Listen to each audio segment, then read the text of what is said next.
Live from the Stream Center in Tampa, Florida, the home of News Channel 8, your official Bucs station.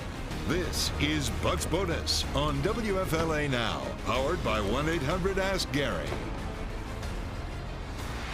Primetime Monday Night Football is here, Bucs fans. How will the defense cut those wings and stop Jalen Hurts? What's clicking for Baker Mayfield and the Tampa Bay offense? By the way, Bucs perfect 2-0 heading into this week.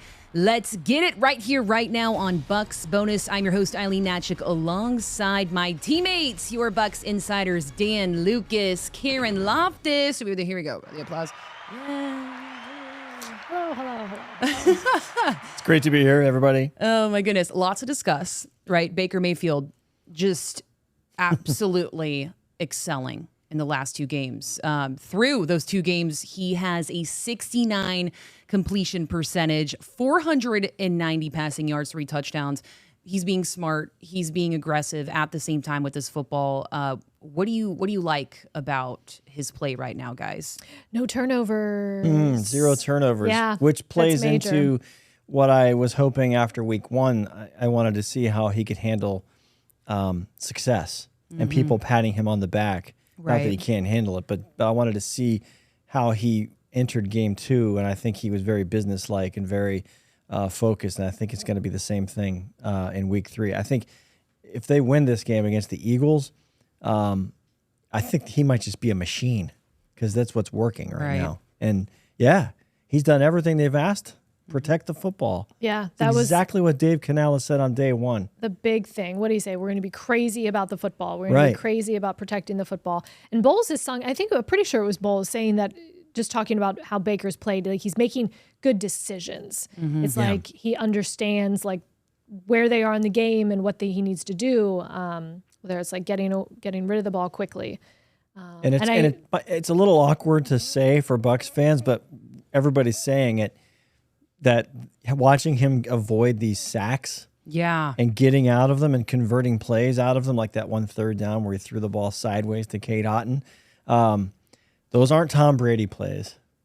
Right. There's a ton of Tom Brady plays, but those specific moments, and it happened in the Minnesota game as well, you're getting a different animal here, and they're able to utilize that to their benefit. And 20 points per game, over 20 points. Well, they had 20 and then 27.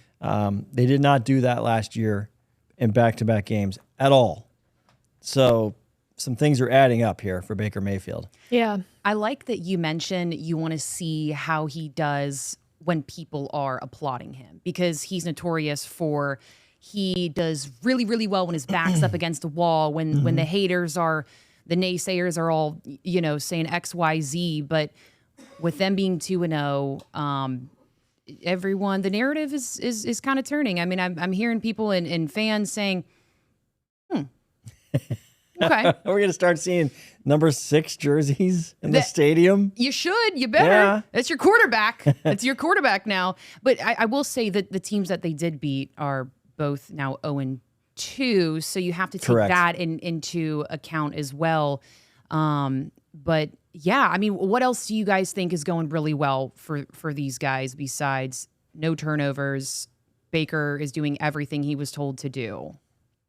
Well, offensively, the offensive line has performed a little better than naysayers thought. The penalties have been very minimal and very the costly moments. They had some pre-snap issues last week against Chicago, but that's really helping them.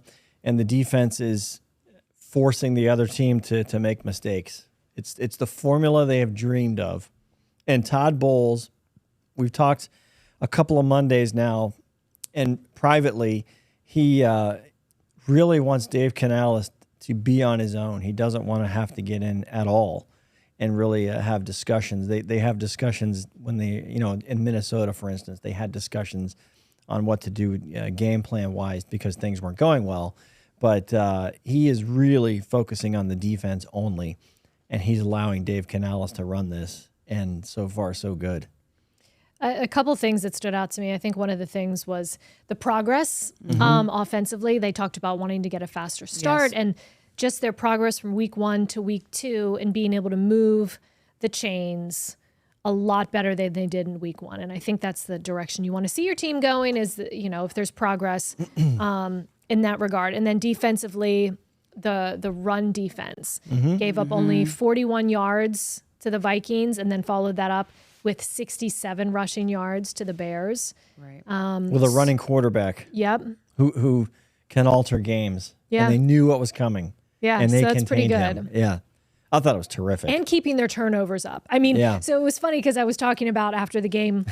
So the Vikings game, they had all 3 in the first half. And then this one, it's like none the whole game. And then they get 2 at the very end. 2 in the final 4 plays. Yeah. So that was cool. So, I mean, obviously that's something that's very big. You always keep an eye on that turnover differential throughout the season. And there's often a correlation, between a team's record and where they are in the turnover differential.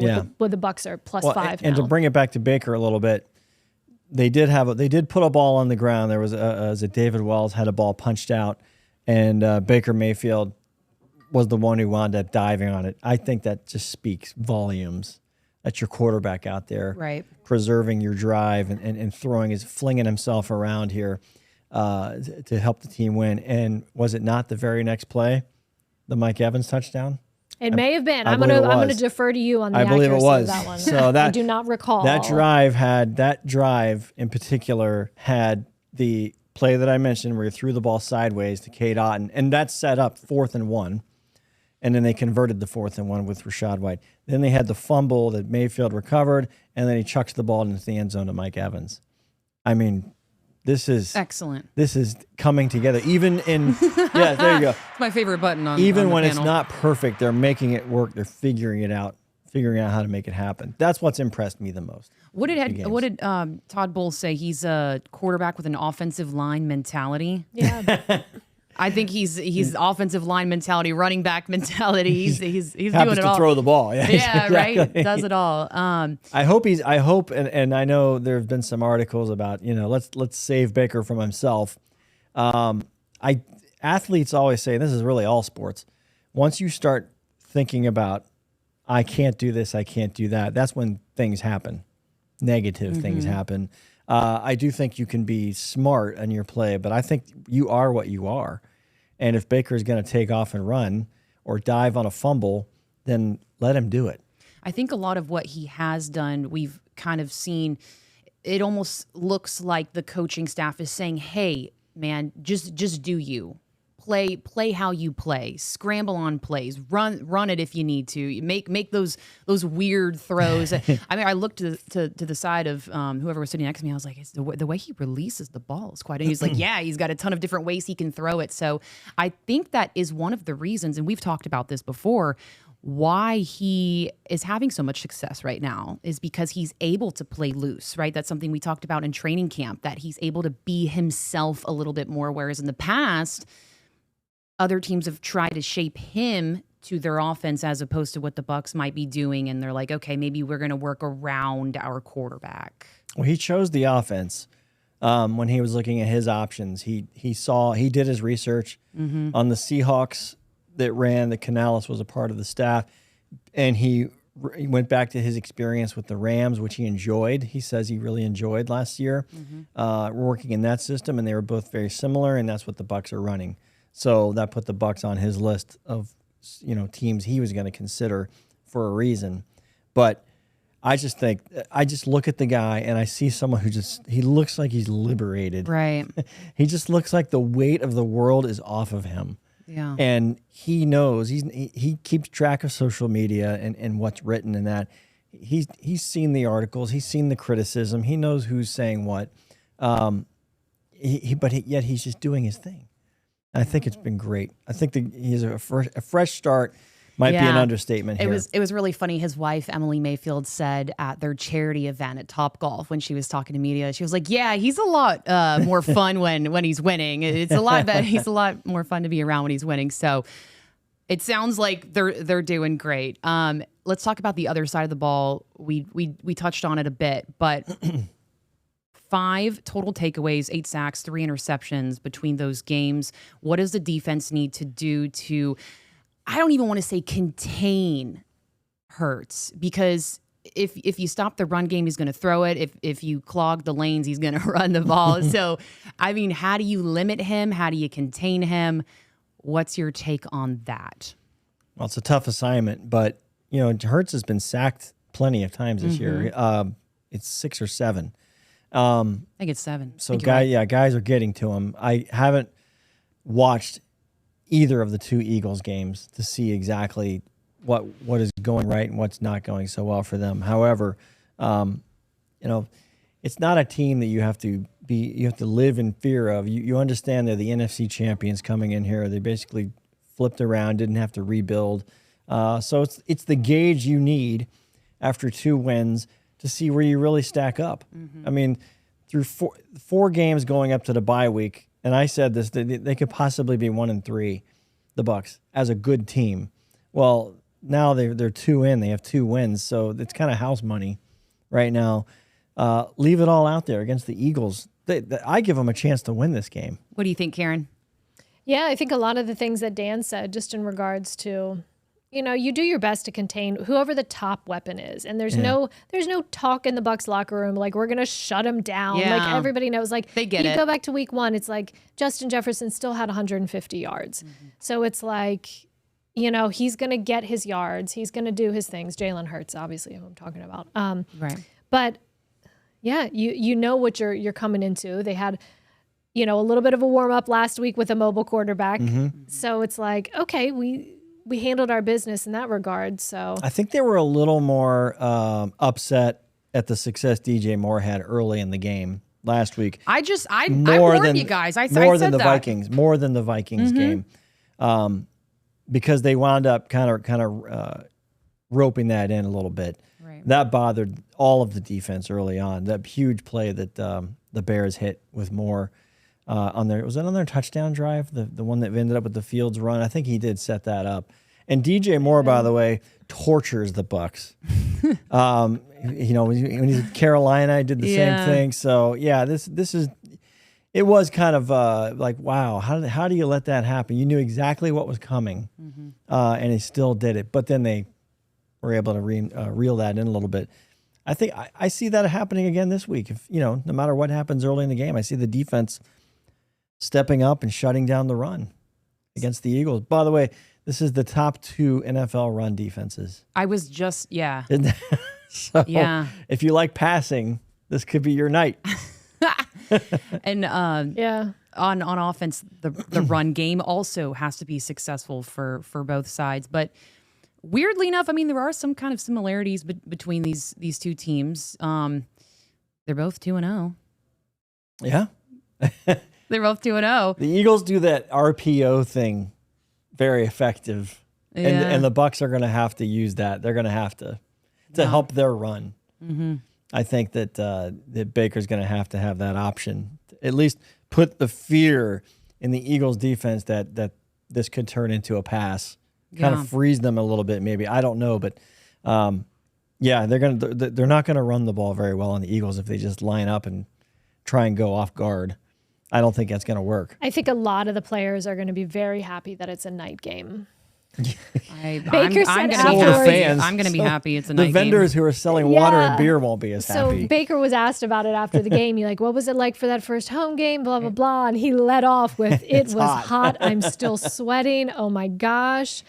And I think everybody's pretty excited for it to be later. Primetime excitement, obviously, but just temperature, like a little bit of a reprieve. I think a lot of people kind of forget about that too, and how much the climate and temperature really, has an impact on the players. I thought I overheard Mike Evans was too hot, overheated this past game. He didn't act like it though. Todd sure didn't act like it. Yeah, Bowles said Monday that he thinks he was a little under the weather coming into it, which the heat will hit you harder that way for sure. Right? Yeah, no, he after his first play, the 70-yarder, the first catch that he had, he did the old I got to come out, and then he had another big play later, got to come out. He was visibly pacing himself to avoid trouble. And trouble meaning he was going to be in bad shape. It's a factor. I feel like it was a factor with like against the Bears, because you think the Bears, obviously they practice in the north, and then the Eagles even too. Like granted, it still is like hot and humid in the Mid-Atlantic, but Still, I think that really does give an edge because the Bucs have been practicing in this so much. Right? All training camp. And it hotter, was even worse. if you can even imagine. Yeah. I know. Right. I struggle walking to my car. I don't know how these guys are out here playing football in it. It'll still be humid, though, which I do think that will be an advantage for the Bucs in some kind of which way. Speaking of other storylines, too, the McCollums, that's going to be really fun. Zion McCollum facing his identical twin brother. Obviously, both play defense, so they won't be on the field at the same time. But their mom, he told us, right, this week, their mom has a jersey with Bucs on the front and then Eagles on the back. Like Mama Kelsey. Exactly. Yeah. So that's super cool. You know what else is super cool? Buckified Bert. Oh, what does he have this week? Oh, man. Yeah, bring him in. Let's see what he's got this week. Buckified Bert, I'm coming back and let you guys know that I'm not eating crow. Let me say that again. I'm coming back to let you guys know that I'm not eating crow like some of those experts. Baker Mayfield is the real deal. We took care of the Bears. We undefeated. We ain't many teams undefeated like we are. We undefeated. And guess what? We're getting ready to play a team that we do not like. We do not like the Philadelphia Eagles. They're going to come in town and play on Monday night, and the whole nation, the whole world going to be able to see us do what we got to do against the Eagles. We're going to clip the wings, and they will not win at Raymond James, especially on Ronde Barber night. That's his night. We are not going to let them come in here and stop us from being undefeated. The costume is working. I'm telling you, I'm ready. I'm out. Clip the wings. Oh, it's amazing. Did you see him in the selfie with Baker? Yes, I saw that. Was that a look of fear in Baker's eye? Who is this guy in the costume? Baker, that's Buckified. That's Buckified. Buckified Bert. By the way, I didn't want to hurt poor Bert's feelings by 3/4 of the NFC South is undefeated. But he was right. There aren't many teams that are undefeated. 9. I think Yeah. There's 2 divisions that are really good right now. NFC South, and I think one of the West, either AFC or NFC West, have some, Let's see. I'll look it up right teams now. are rolling. Yeah, see, you got that. Yeah. Your standings right got a big there. old computer in front of me. I can tell you this, the NFC South so far has not disappointed. Yeah. Except for Carolina. Yeah. Wow. Yeah. That's for another day. He mentioned Ronde Barber night. He's getting his Hall of Fame ring. Mm-hmm. And it was set up specifically for Philadelphia because why not? The old. I know. Yes. Wait, pause. Did you see Antoine Winfield Jr. do that in the Vikings game? I did, and that was the first thing I thought of. Was that an ode to Ronde? Right. I was like, is that his last name because it's Winfield in Minnesota, or was it a nod to Ronde, who speaks very highly of him? Ronde just recently said, I forget where he was talking, but he said Winfield might be the next 20-20 guy, which is 20 interceptions, 20 quarterback sacks. And when you talk about the role of the safety, it's different than the nickel corner, but Winfield kind of performs like Ronde did, so the role is a little different. And the numbers that Ronde wound up getting in his career overall might be unattainable because that position really doesn't exist anymore. It's a true safety or true corner, but he said Winfield as a safety is going to get some numbers. That's a cool honor. It really is. Well, and Ronde did the game film breakdown of the Vikings game, which was really cool. So maybe he said in that. I don't know, but I heard that as well. Yeah, he did do that. Yeah, I remember. and that was the first thing as soon as we even watched it live, and I was like, because we had watched that video so many times. I know. It's, terrific. Cool. Well, you two were there, obviously, when we were doing our feature on him. I had no part in that. That was before I got here. So all the credit to these two and Bob Hansen. When you guys were telling those stories and sitting down with his family, I mean, just how cool was it to see the emotion and kind of just connect with him on this special time and this special honor?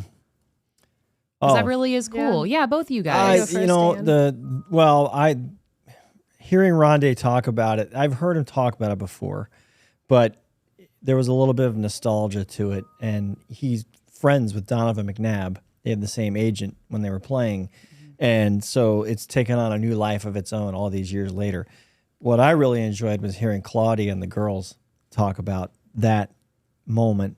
It was really Claudia, But and then seeing the football in their house with the chunk of The turf from the Veterans Stadium on the ball, and that, man, this will never go away. This is you get a handful of those memories in your lifetime, and no matter what you do, and this is awesome. Yeah, it was so neat just to hear Claudia talk about it, because she's been with Ronde since the beginning, since rookie season.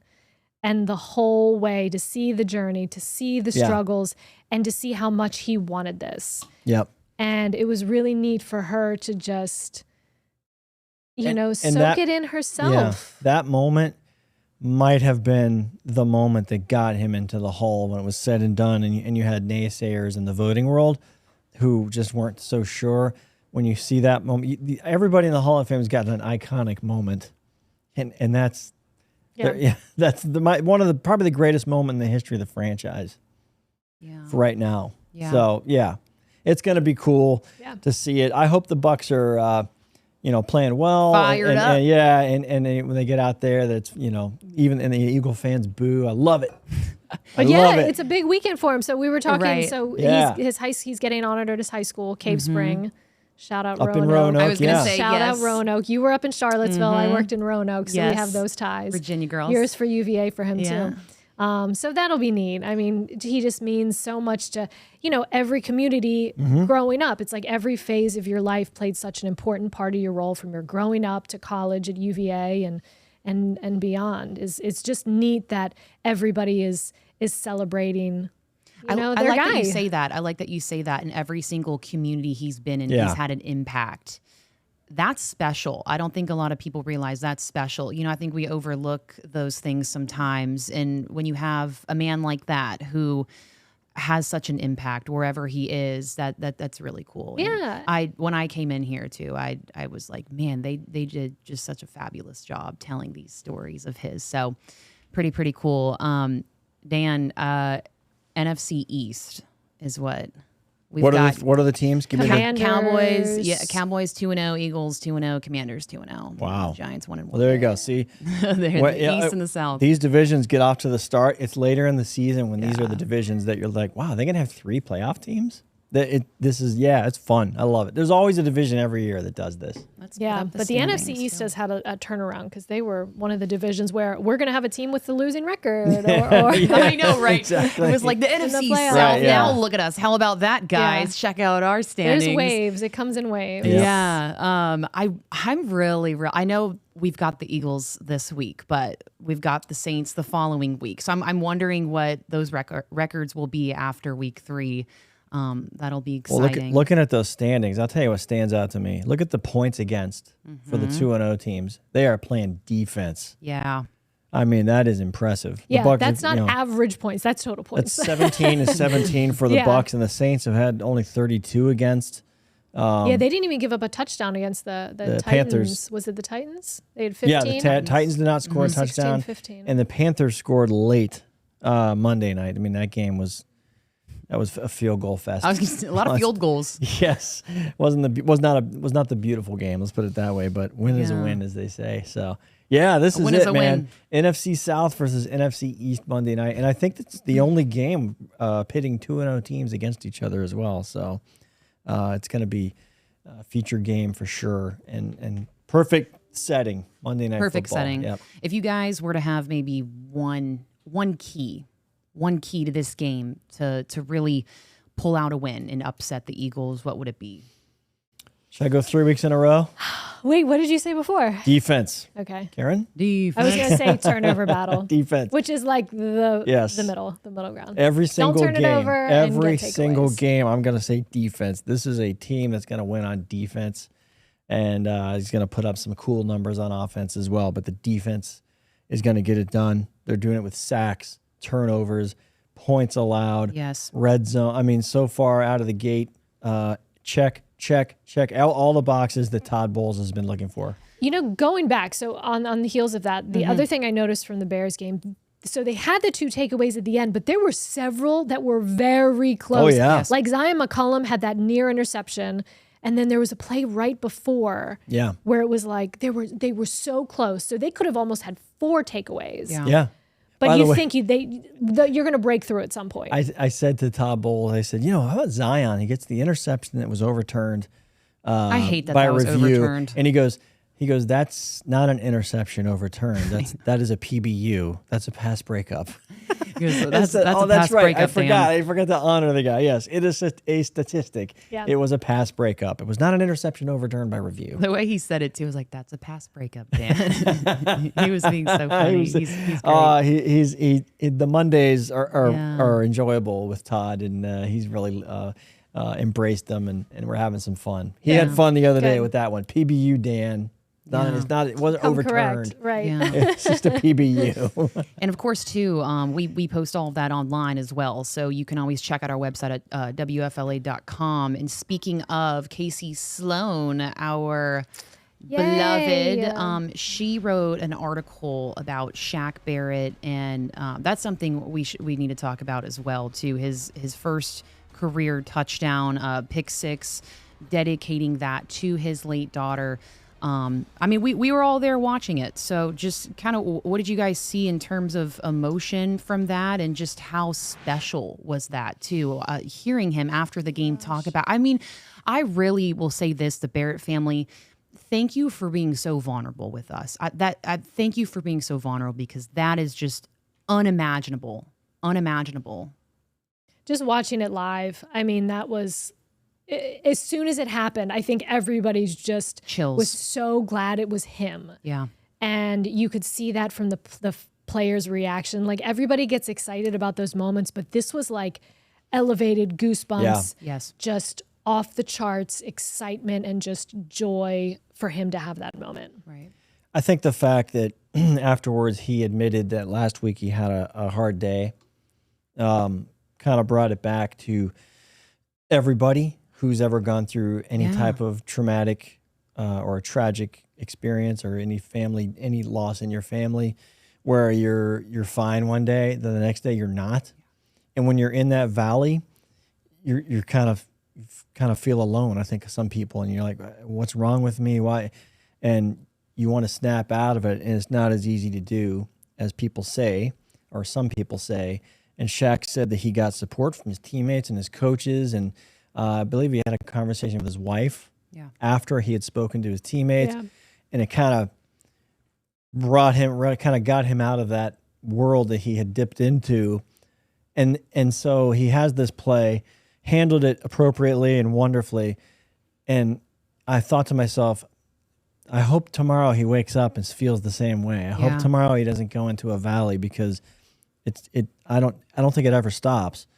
And so I think it's a reminder for all of us that you can still achieve and be in your profession, and just take each day one day at a time. And that's what he's doing. We're witnessing it. Yeah. Right. That's why I think it was so amazing. I think so too. Truly is special. And he leans a lot on his faith, he was saying, and his family's, like, without going to church and prayer, and that it wouldn't be possible. So that's something he highlighted as well.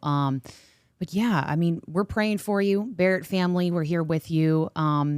Great win for the Bucs. I'm excited about Monday Night Football. I know you guys are. We are here every Wednesday, you guys, 4:00, live streaming. If not, you can catch us on YouTube, Spotify, Apple, all the good things. And yeah. Everywhere. Even the astronauts in the International Space Station. Oh, goodness. On that note, we'll see you next week, guys. Have a good one.